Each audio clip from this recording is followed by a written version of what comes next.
जय जगन्नाथ सामने मुझे नहीं आसी आपण एक स्वादिष्ट रेसिपी जो थी कि आम आज देखा बिना सुजी यूज करेमी प्योर बिरी रे तैयारी करेंगे बिरी बरा जार बाहर क्रिस्पी और भितर पूरा नरम भाया रही कौन सब इनग्रेडिएंट्स दरकार आसतु देखा पियाज कंचा लंका भेरसुंगा पत्र को नहीं प्रथम पियाज को छोट छोट करके काटिदेवे आउ मन रखि थे बिरी बरा कर 4 ରୁ 5 घंटा पूर्व बिरी की भल भाव में भेदी देथिबे।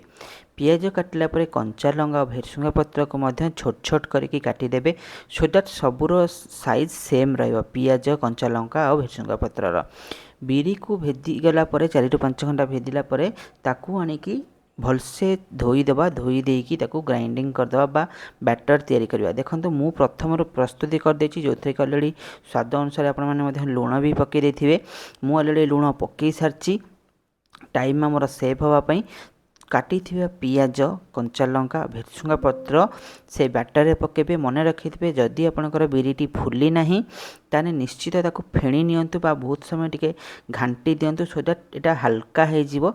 हल्का हेले आपणकर भलसे बराटा जो आमर फुलिबारे साहाय्य करिवो। खाइबा सोडा थिले मध्ये आपण टिके तादरे यूज करि परिबे। पियाज पकई सारा पर भलसे ताकू मिक्स कर दिंतु कंचा लंका और भेरसुंगा पत्र को देखिए पकेला पर देखो जमी पूरा प्लेन है मोर बाटी सेमती पूरा प्लेन भाया बाटे। फास्ट बटारे देखिए आप खदरिया होती जदि खदरिया होती हल्का पानी देखिए आप भलसे बाटी पारे। तापर पैन बसेबे पैन को भलसे गरम करी ताधरे जो अनुपात आप बिरी नहीं से अनुपात को टिके हल्का बेसी करी आपड़ तेल नेबे कारण अल्प तेल नेले सेटा बराटा भाजी हेबनी भलसे से बराटा को सब न भाजी छाणा को चेष्टा करंतु। ओके तो तेल टिके हल्का ऊपर जाए नहीं जमी बराटा आमर भलसे छाणी हेब। हाथ रे टिके पानी मारे सो दैट बिरीटा जमी आप हाथ रू प्लेन जल्दी छाड़ी जीव ना आप जरी यूज करेंगे। मुझे प्लेन हाथ यूज कर पानी मारिकी आप भीतर जदि होल करके होल टाइप जो बरा समस्ते छाणती सेमती जदि चाहूबे छाणी सेमती आप यूज करें। ओके तेल बर्तमान मोर बहुत जोर गरम हो सारी देखो पकेला मात्र कि सी भीतर तलपट साइडटा आमर गोल्डन टाइप रही आसूँ। मन रखिथे जो परिमाण आप तेल नहीं से परिमाण आप अल्प जदि आप अल्प नहीं मिनिमम 6 ରୁ 7 बरा पकातु सो दैट गोटे बरा सहित अन्य एक बराटी लगे ना लगिगले आपको जो रोटेट करेंगे बराटा गोटे पट साइड है गोटे जो रोटेट करेंगे सेटा भलसे रोटेट हम ना।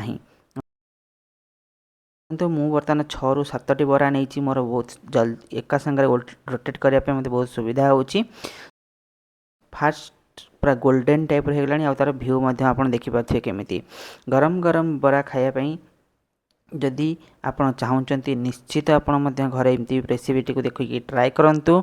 बरा सांग को तार स्वाद बढ़ायापाई आप जदि सांगरे मटर तरकारी बा घुगुनी कर दौरान ताले बरार टेस्ट बहुत बढ़ी जीवो। गोटे सुंदर प्लेट रे बाढ़ी नियंतु आ घुगुनी सहित खातु।